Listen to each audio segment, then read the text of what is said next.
Welcome to the C9WIN Podcast. On this episode, I'm going to talk about the recent announcement of Es3tag taking over the op. We're going to talk about IEM. We're going to talk about Alex's couple weeks opping and why I think they're making this change, why I'm not panicking about the roster, and then our next event. To start off, if you're looking to buy any Cloud9 merch, Cloud9 does now have an Amazon store, and I'm actually an affiliate on Amazon. So if you go to c9win.com/Amazon, it'll actually take you to their store through my affiliate link.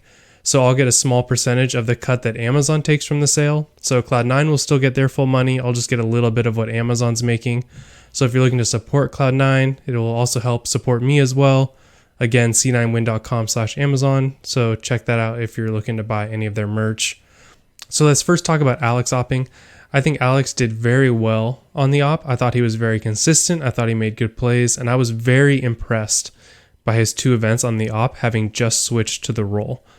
The team as a whole went 11-10 in maps won and lost. And for Alex being a new opper, Floppy being put in a new lurking role, Mezzy being put in a new fragging role, Zeppa on a whole new team, they really performed very, very well. And I think they performed above expectations. I know that it sucks to lose and it's a bummer and it seems like we're always making changes.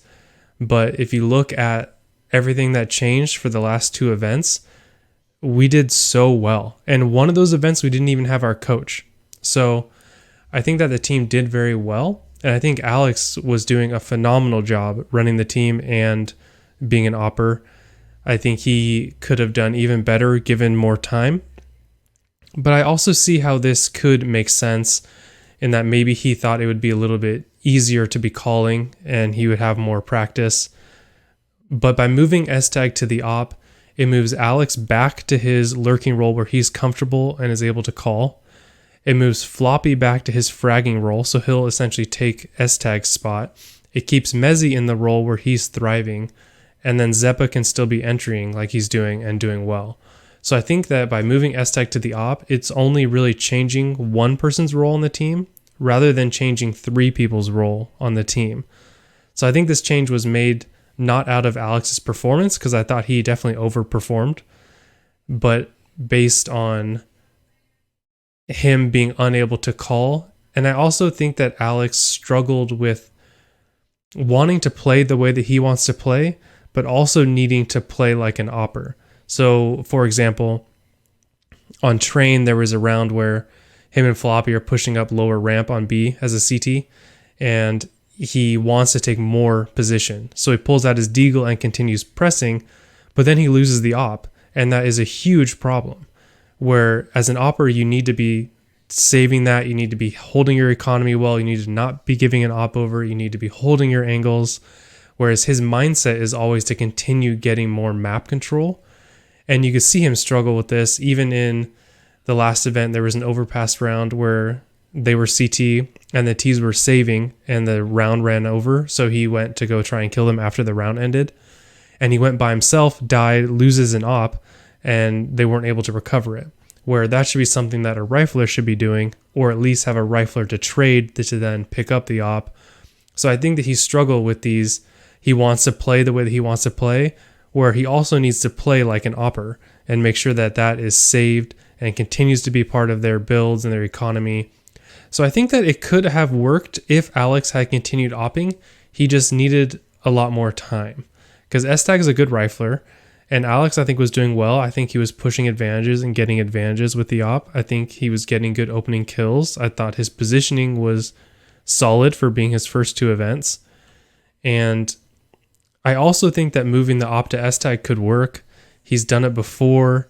Like I said, it moves people back to their original positions, and it really unlocks Alex to kind of play the way that he wants to play, again, without sacrificing so much money or sacrificing an op over to the enemy and giving them good economy, all that kind of stuff. I was a little bit bummed to hear that they have switched Es3tag to the op, because I really think what this team needs is just time. They've had so many changes. They've had so many role swaps. They've had players leave. They've had coaches leave. And in the 3 months, they're now going to be on their third opper. So I think that they just need some time doing the same thing.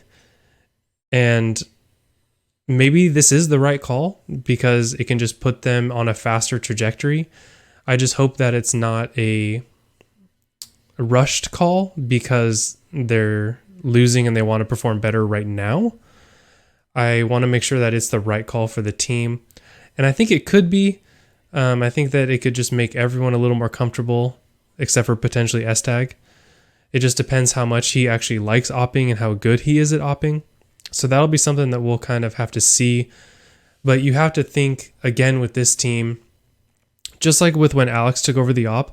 When Alex took over the AWP, the entire roster restarted because everything was totally different. So they won't have been together for 3 months at that point. They will have been together for like 2 weeks at that point because it's just totally, totally different. You can't take the past results into consideration. You have to start brand new. And I think with Es3tag, we're kind of doing that again. So you need to make sure that when we're watching these next events, we're watching them as if it's, again, a brand new team. And they're going to need time because everything is, again, starting over. We have a new coach. We're putting people back in new roles. Things are going to be totally changing. So like Es3tag was playing outside on Nuke. Now Mezzi is probably taking back over outside. And Alex is going to go back onto A. So roles that they will have practiced recently are going to be shifted. When we should have had 3 months to be like gelling and getting all this stuff, the circumstances just weren't there and it just didn't end up working out.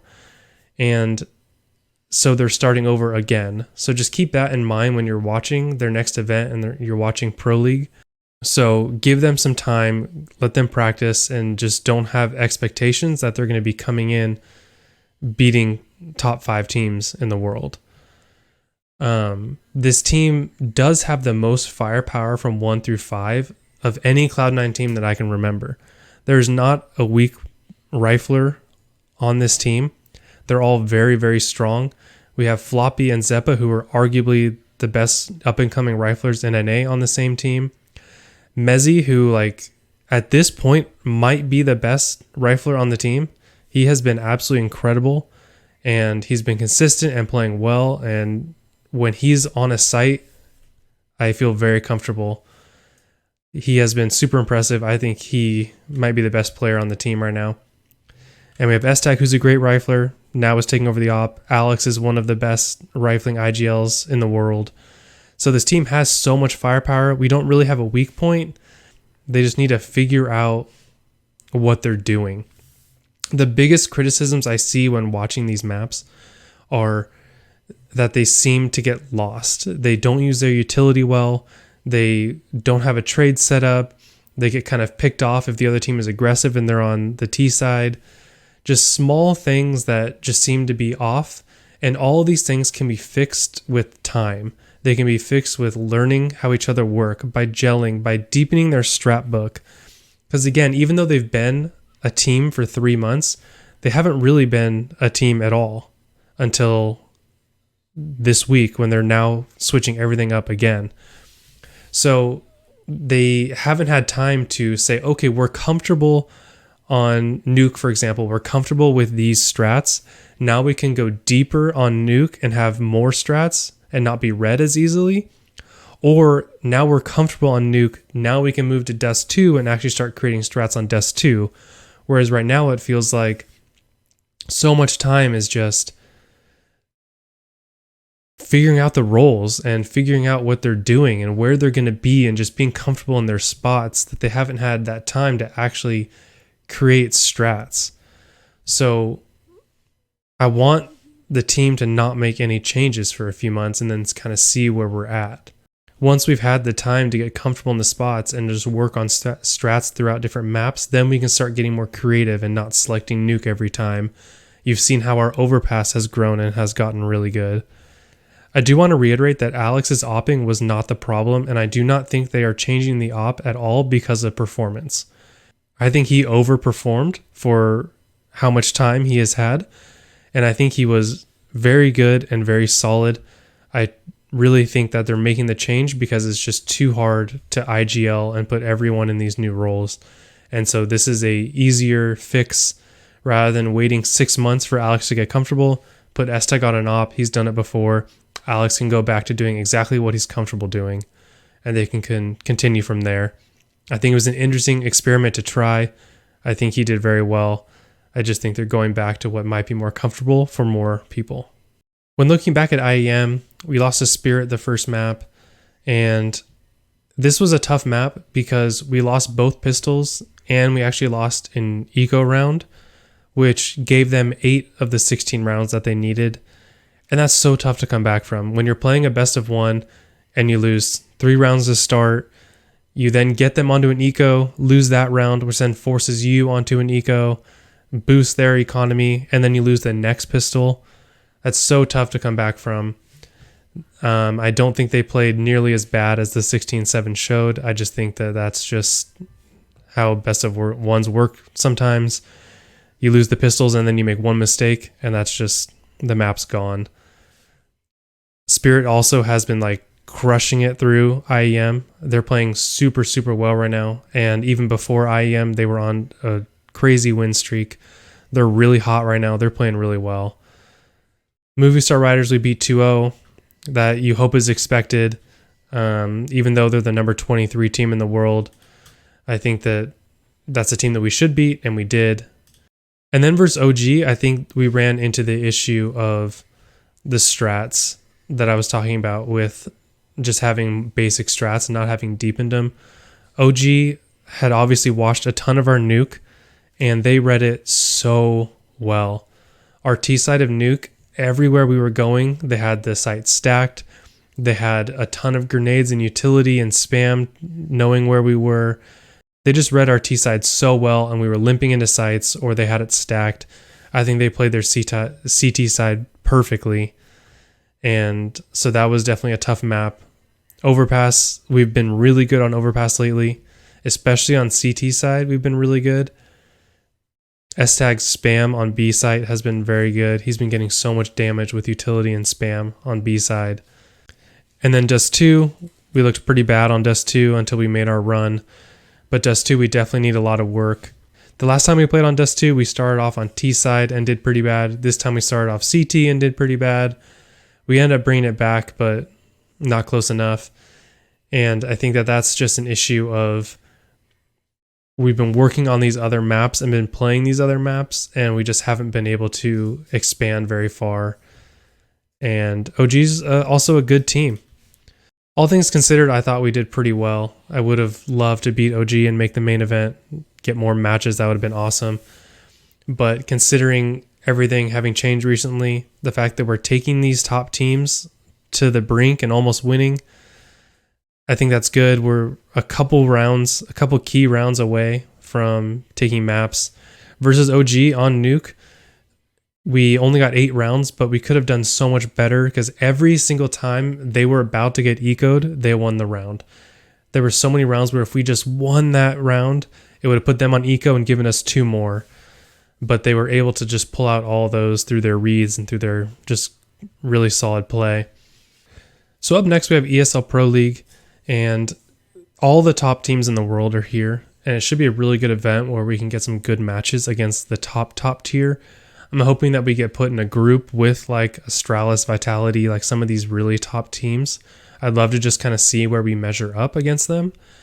And I think there is a chance that we don't make it out of the group stage just because of all the top teams there and just all the changes that we've had. But hopefully that we do. But if we don't, it's still not time to panic because this is going to be this roster's first event. So just remember that, and just remember that it also must kind of suck for the players to go in, have this new roster. One player's having ping and location, all these issues. So then you have to drop that player, bring in a new player. They have to fly over and they're in a whole new country trying to figure things out themselves. You have a opper on a brand new role trying to IGL at the same time, trying to learn everything that's going on. Now he's switching because it's too hard to IGL and learn a whole new role at the same time.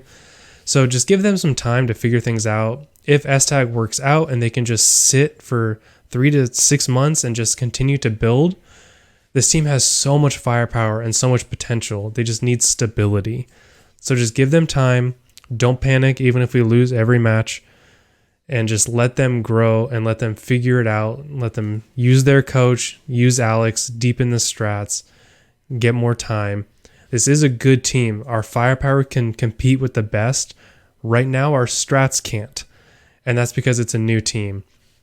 And if you see these other teams that like bring in a new player or two and them doing better than us, just remember that even though they're a new roster with a new player, there's a big difference between picking a player and putting them into a system and then continuing to roll than creating a whole new system.